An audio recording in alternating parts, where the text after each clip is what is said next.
The small airplane rattled slightly as it descended toward the local airport. Emma sat pressed against the window, her knuckles white around the strap of her bag. Clouds stretched endlessly below, soft and white, yet her mind churned with stormy thoughts. After years away, she was finally returning home. A place she had left to escape, a place she never imagined she would willingly return to. Her heart twisted as she thought of Richard, her stepfather. The mere thought of his presence made her stomach tighten. He had been the shadow of her childhood, the man whose control and anger had shaped the quiet fear she had carried for years. She remembered the way his eyes could make her freeze in place, the way his voice would rise, sharp and commanding, every word a command to obey. And yet, she also remembered the moments of silence when he wasn't looking, the small pockets of peace she had stolen away to dream of freedom. Her mother, Karen, had sounded nervous on the phone just a week ago. "Emma, it's been a long time. Richard, his different. Maybe things will be better now. But just, be careful." Emma had listened quietly. She wanted to believe her mother. She wanted to believe that change was possible. But years of experience had taught her to trust herself above anyone else. Trusting Richard had always been a mistake, and this time, she promised herself, she would not make that mistake again. The plane landed with a gentle bump. Emma exhaled slowly.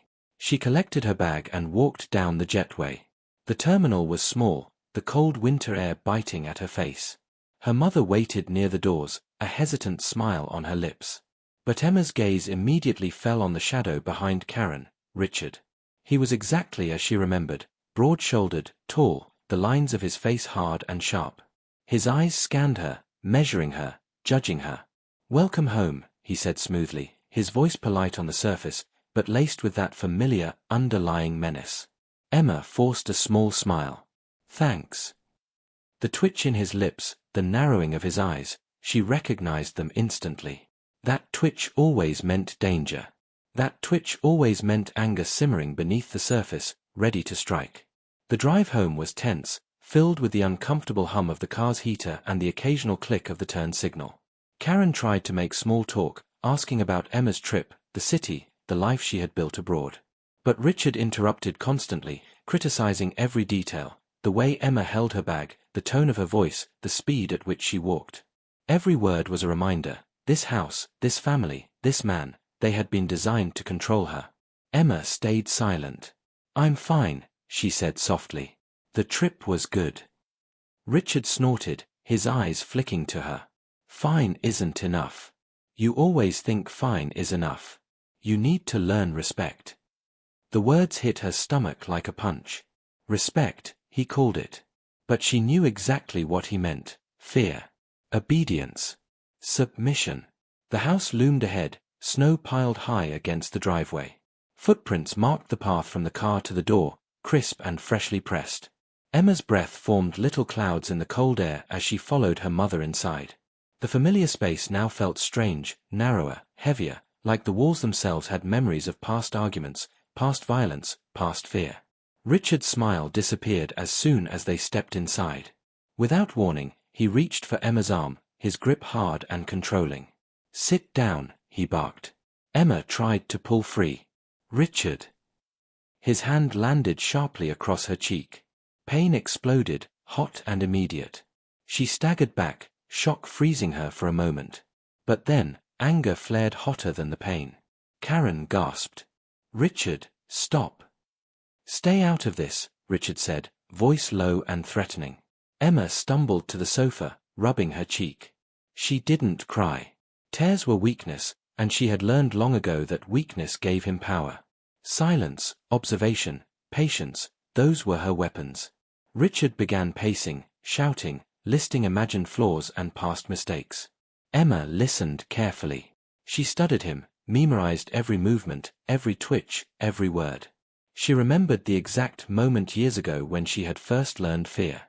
Now, she vowed, she would use her mind to fight back. When he paused, expecting submission, she stood slowly, back straight. "I'm not scared of you," she said softly, but firmly. His eyes narrowed. "What did you say?" "I said I'm not scared," she repeated. "And I won't let you control me anymore." Richard laughed, a cruel, sharp sound. You think you can talk to me like that? Yes, she said. I've waited long enough. I'm done being a victim. The room went silent. Karen looked between them, unsure whether to intervene or step back. Richard's jaw tightened. He had never seen Emma like this, not weak, not trembling, not begging. Emma retreated to her old bedroom and locked the door.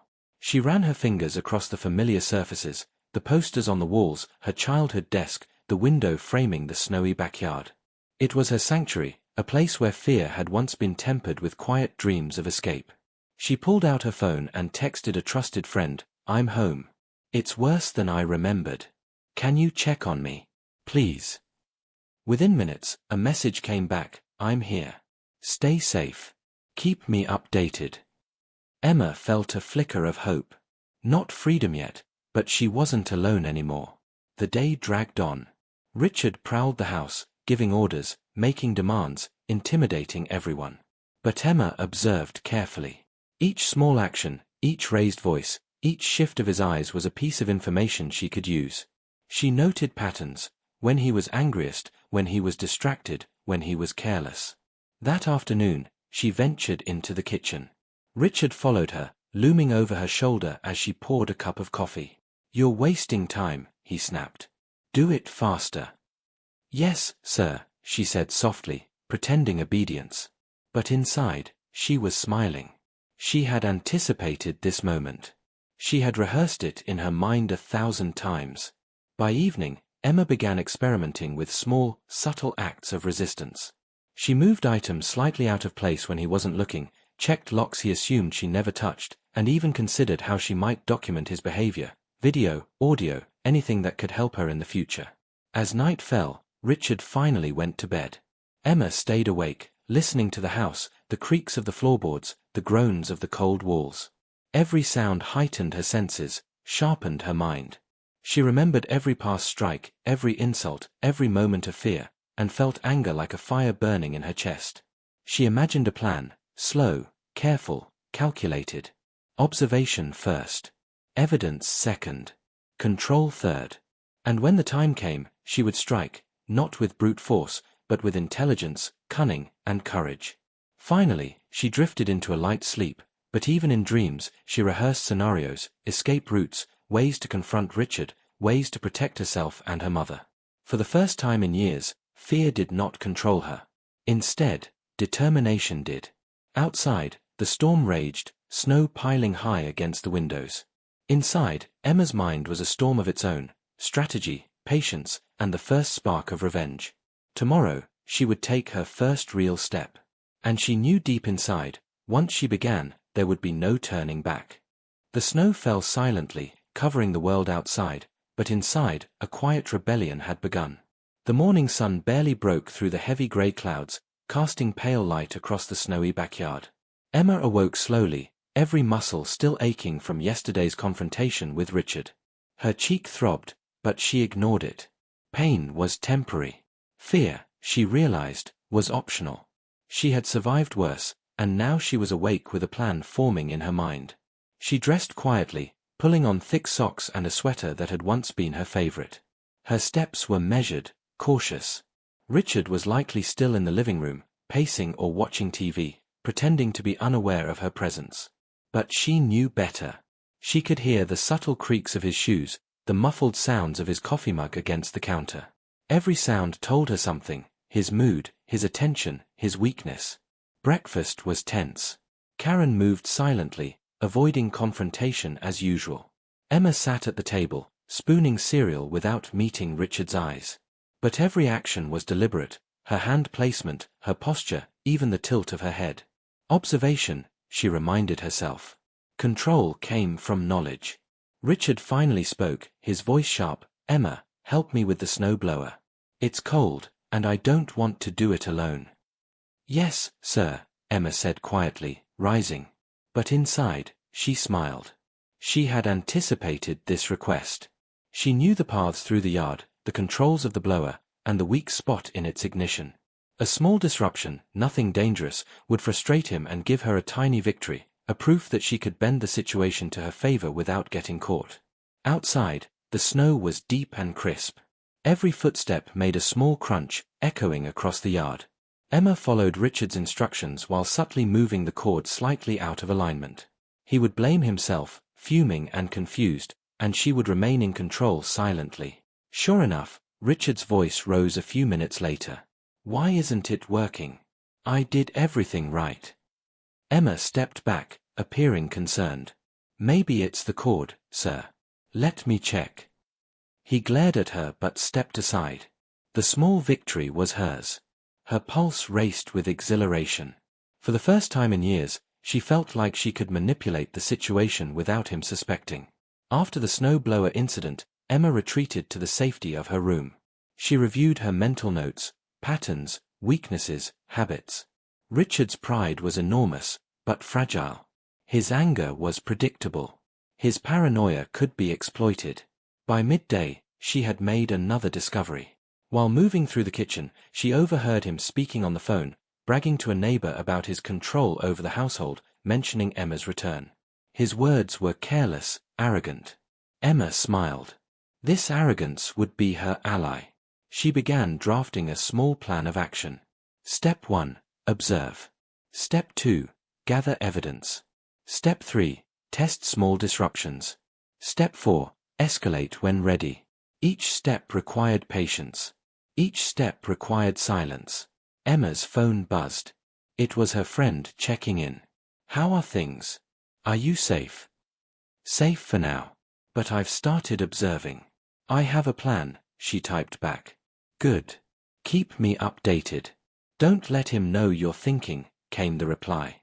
Emma nodded to herself, feeling a thrill. Someone outside the house knew. Someone could help if needed. She wasn't completely alone. The afternoon dragged. Richard grew frustrated with minor things, misplaced tools, slightly crooked furniture, coffee spills he blamed on Emma. Each incident built tension in the house. But Emma remained calm. Every small act of resistance was measured, strategic. Nothing obvious, nothing dangerous, just enough to destabilize him and keep her mind sharp. That evening, she found another opportunity. Richard had left his laptop unattended, logged into emails and banking accounts. Emma paused. She could snoop, gain knowledge, understand his finances and weaknesses. But she hesitated. A direct move like that could be traced. Strategy first, patience first, observation first. She left the laptop untouched but made a mental note: information is power. Knowledge will be her ally. She realized something crucial. Richard's control relied on the assumption that she was fearful, predictable, and obedient. Remove those assumptions, and she could slowly chip away at his dominance. Night came, and the house grew quiet. Richard went to his study, muttering complaints under his breath. Karen disappeared to her room, avoiding conflict. Emma lay awake, listening to the soft hum of the heater and the creaks of the floorboards. Every noise was amplified, every shadow alive. Memories of past abuse surfaced. The first time Richard had hit her at 12, after a minor argument about chores. The way he had yelled, the humiliation, the silence of her mother. Every memory, once a source of pain, now fueled her determination. She would not be powerless again. She would not be trapped. She began visualizing the steps she would take over the coming days: small disruptions, careful observation, recording evidence, testing his reactions. She imagined the moment she would finally confront him, not with fear, but with strategy and proof. Her pulse quickened with anticipation. Sleep came lightly, filled with dreams of planning, escape routes, and moments of confrontation. Emma awoke the next morning with a new clarity. Today, she would escalate slightly, not too much, not enough to be noticed, but enough to assert that she was no longer defenseless. The snow outside piled higher, creating an isolated fortress. Inside, Emma felt a growing fire. She would not wait for change. She would create it. Step by step, calculated and precise. Richard would see that she was no longer a victim. And the quiet storm inside her heart promised, when the time came, she would fight back, and he would regret ever underestimating her. The morning light spilled weakly through the blinds. Emma lay in bed, staring at the ceiling. Her body ached from Richard's previous outburst, but pain was irrelevant now. It was motivation. Every bruise, every sting, Every humiliation she had endured was fuel for the plan forming in her mind. Today would be a day of subtle revenge, a calculated move, a test of her power, a demonstration that she was no longer helpless. She dressed quietly in layers of dark clothing, blending with the muted shadows of the room. Her mind worked like a machine, ticking off patterns and routines, rehearsing actions and reactions. Richard thrived on predictability, but Emma would disrupt that predictability carefully. Every move she made today would be deliberate. Every word spoken would be measured. Breakfast passed like a slow ritual. Karen busied herself silently in the kitchen, pretending not to notice the tension. Emma kept her eyes on Richard, noticing small tells, a slight tightening of his jaw, a shallow breath, the way he tapped his fingers on the counter when annoyed. Each detail was a clue, a weak spot waiting to be exploited. "Emma," Richard barked suddenly, "come help me with the generator. It's freezing, and I don't want to do it alone." "Yes, sir," Emma replied softly, her voice steady, calm. Inside, she smiled. She had anticipated this request. She knew exactly how the generator worked, and she knew how to create a tiny error that would frustrate him without risking harm. Outside, the cold air bit at her face. Snow crunched under their boots, crisp and sharp. Richard began checking connections, muttering complaints about how things never worked right. Emma followed instructions carefully but subtly misaligned a connector. Nothing dangerous, nothing obvious, just enough to cause minor frustration. "Why isn't it working?" Richard shouted after a few minutes, slamming the metal handle. Emma feigned concern. "Maybe it's this connector, sir. Let me check." Richard glared at her, but allowed her to adjust it. The generator sputtered to life, and his frustration boiled over into muttered curses. Another small victory. Another demonstration that Emma could act without fear, without giving herself away. Back inside, Emma retreated to her room. She had noticed Richard's arrogance, his reliance on control and intimidation. That arrogance could be exploited. She began to devise a series of small, escalating actions, discrete disruptions that would make him doubt himself, destabilize his authority, and heighten tension. By mid-afternoon, Emma had implemented her first psychological test. She rearranged a few items on the shelves in the living room, placing objects slightly out of order. Richard would notice, she thought, and frustration would rise. Sure enough, a few hours later, he stormed past her room, muttering curses about his messy house and clumsy helpers. Emma listened quietly from her door, suppressing a small smile. She moved carefully, always aware of Karen. Her mother was hesitant, always cautious not to provoke Richard, but Emma knew that she had to act alone for now. Patience was critical. Observation first. Control second. And only then, escalation. That evening, Emma's mind turned to gathering evidence. She had found Richard's carelessness with his laptop, and she remembered small moments when he had spoken carelessly about his finances and his routines. These could be useful, but only if she acted wisely. She began to take mental notes, creating a timeline of his actions, cataloging weaknesses, and imagining how she could exploit them when the time was right. Dinner was tense. Richard criticized the food, the placement of plates, even the way Emma held her fork. Karen avoided eye contact, trying to mediate quietly. Emma held her composure, nodding, smiling politely, but inside, her mind was calculating. Each insult, each jab, each display of temper was a clue. Each reaction from Richard was data. After dinner, she slipped quietly to her room, locking the door behind her.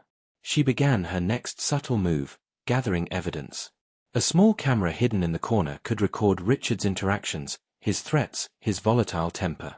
She also considered keeping a voice recorder, capturing every angry word, every threat, every cruel statement. Evidence, she realized, would be her ultimate weapon. The night deepened. Richard's heavy footsteps echoed through the house, a constant reminder of his presence.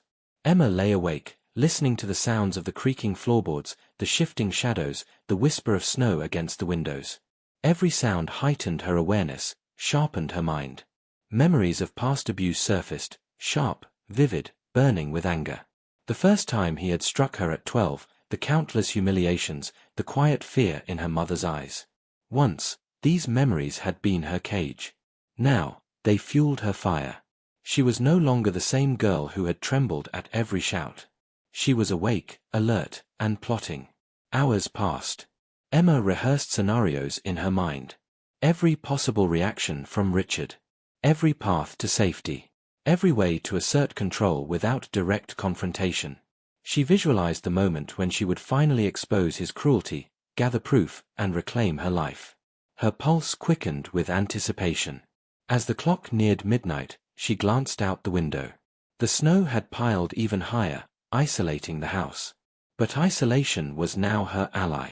The fortress of snow would hide her movements, her planning, her subtle acts of rebellion. Tomorrow, she would escalate further. Another small disruption. Another psychological test.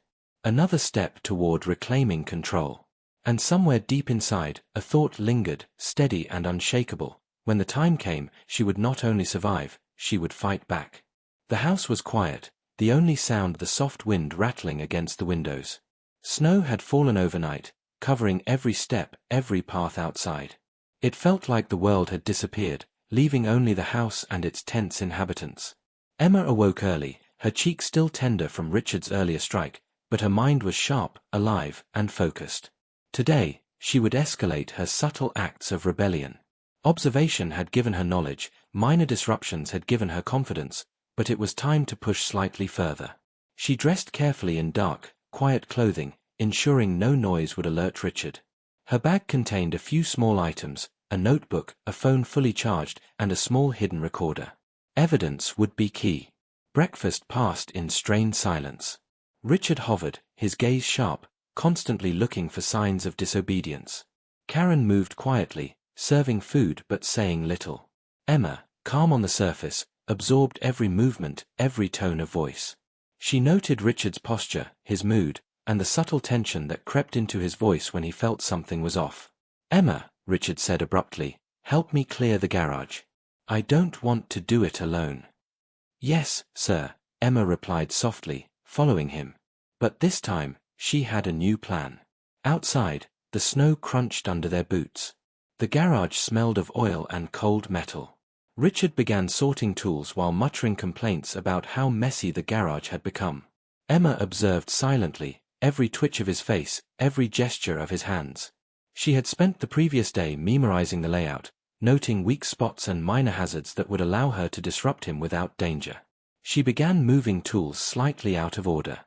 Wrenches were shifted by a few inches, the drill bit box rearranged. Richard noticed immediately, muttering curses. Emma acted concerned, quietly offering to fix things. Richard's face twisted with frustration. "I just organized this yesterday. Who did this?" Emma feigned innocence. "I'm sorry, sir. Maybe I bumped it while getting the heater." Richard scowled, clearly unsure whether to believe her. This small uncertainty was her first major victory of the day. For the first time, Richard was not fully in control. His authority was subtly challenged, and he could feel it, though he couldn't identify why. After the garage incident, Emma returned inside, her mind racing. She recorded her observations in her notebook, Richard's words, his reactions, his mistakes. Every small disruption, every subtle challenge, was a step toward gaining control. She began thinking of larger, bolder acts, but always carefully, always strategically. By late afternoon, she found another opportunity. Richard had left the house to run errands, and Karen had gone to her room. The living room was empty, and Emma had a moment alone. She carefully examined the family documents stacked on the desk, finding minor clues about accounts, bills, and patterns of behavior. She didn't take anything yet, but knowledge was power, and she catalogued every detail mentally. When Richard returned, his anger was palpable. He immediately began shouting about misplaced items and things that were not as they should be. Emma stood calmly, not shrinking, not arguing, simply observing. He glanced at her with suspicion but had no proof, no words, no control over her silence. Dinner was tense. Richard criticized the food, the arrangement of plates, and the speed of service. Emma continued her calm compliance while mentally noting every word, every sigh, every glance. She realized that his anger, predictable as it was, could be manipulated. A slight nudge here, a rearranged object there, small psychological disruptions that would make him second-guess himself. Later, as night fell, Emma began setting small traps for Richard's arrogance. She rearranged items in his study, subtly altering the alignment of papers and tools he prized. Each misalignment was slight, barely noticeable, but she imagined the fury it would provoke when he noticed. Hours passed. Emma stayed awake in her room, listening to the house. Richard's movements were heavier than usual, his muttering louder, his irritation growing. She noted every sound, every floorboard squeak, every whisper of snow against the windows. Each detail would help her plan future moves, and each observation strengthened her confidence. Memories from the past haunted her, sharp and vivid. Richard's first strike, the years of criticism, the moments of fear and humiliation. Once, those memories had imprisoned her. Now, they fueled a fire.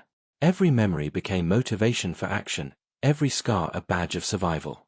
She pulled out her hidden recorder and began documenting the day, snippets of Richard's outbursts, his complaints, his volatile behavior. Karen had retired to her room, leaving the house largely silent. Emma whispered softly into the device, narrating what she observed and her feelings. This was her shield, her weapon, her evidence. Sleep came lightly, filled with thoughts of escalation. Emma imagined the next day, bolder acts, psychological tests, subtle confrontations designed to shake Richard's sense of control. She imagined herself standing firm, unafraid, and even taking back the home that had been a place of fear. By morning, she was ready. Today, she decided, she would push further. A small act of rebellion, a calculated move that Richard would notice but never predict. She dressed quietly, packed her notebook and recorder, and took a deep breath. The house was still covered in thick snow, the windows frosted over, isolating her from the outside world. But isolation was her ally now. Every plan, every step, every small victory, Emma knew she was no longer a victim. She was a strategist, an observer, a fighter. And Richard, for all his arrogance and temper, had no idea that a storm was quietly brewing, one that he would soon face head-on. Morning broke slowly over the snow-covered house, casting pale light through frosted windows. Emma awoke with a fierce sense of purpose. The time had come. Weeks of careful observation, subtle sabotage, and psychological manipulation had led to this day. Every small act, every minor disruption, every mental note she had taken had been building toward the ultimate moment, reclaiming control of her life. Her stepfather, Richard, was downstairs, muttering and complaining as usual. But today, something was different. He moved more cautiously, glancing over his shoulder, a flicker of suspicion crossing his face. Emma had anticipated this. She had been preparing him for the confrontation without him even knowing it. She dressed carefully, layering warm clothes and sturdy shoes. Hidden in the folds of her sweater was a small recorder, a notebook, and her phone.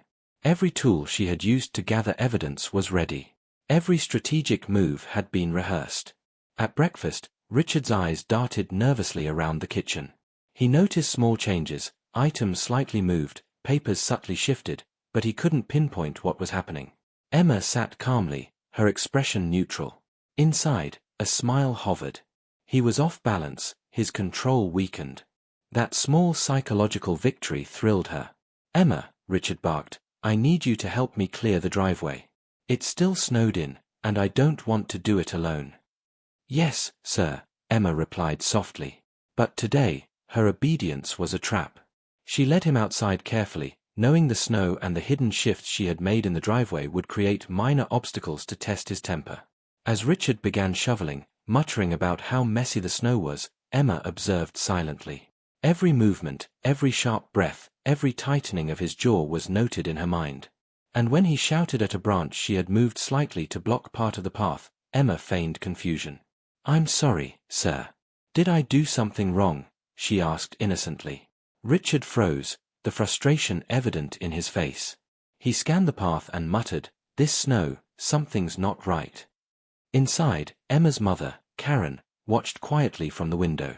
She had long known the tension and had avoided Richard's wrath, but she also knew Emma was different now. Something in her daughter had changed, strength, confidence, purpose.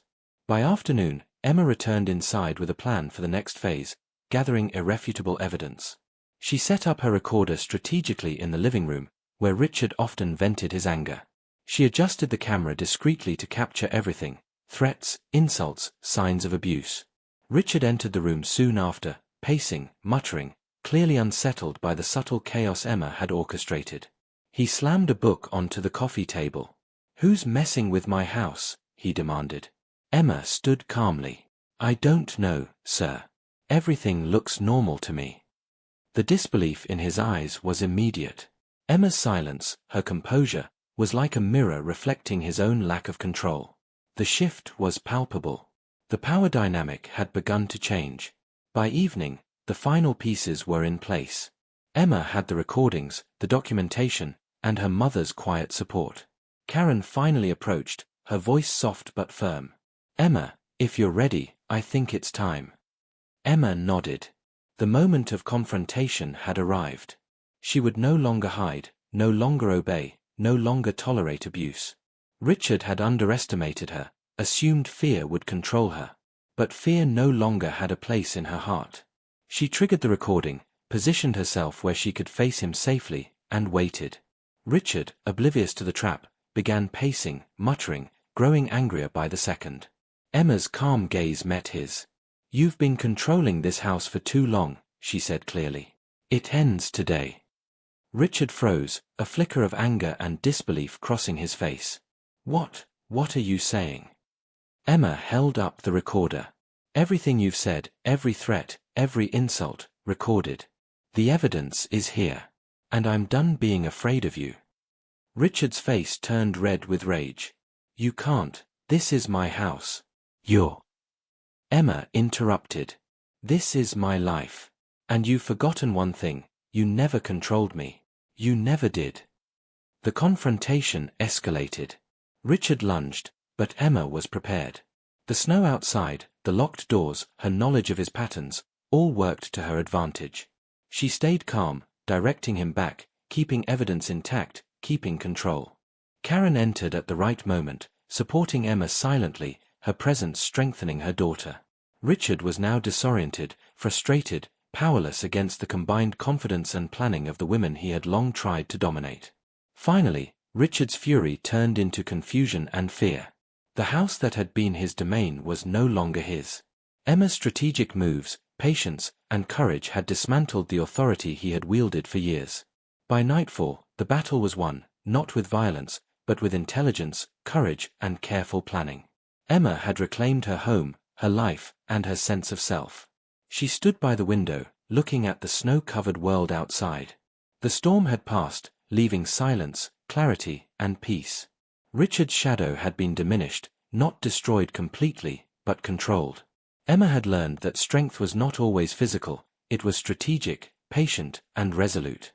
Her mother approached and hugged her. "You did it," Karen whispered. "You stood up. I'm so proud of you." Emma smiled, a deep, quiet smile. For the first time in years, she felt free. The fear, the abuse, the control, they were no longer hers to bear. She had fought back. She had won. And somewhere deep inside, she knew that from this day forward, nothing would ever control her again, not fear, not anger, not Richard. She was stronger. She was free.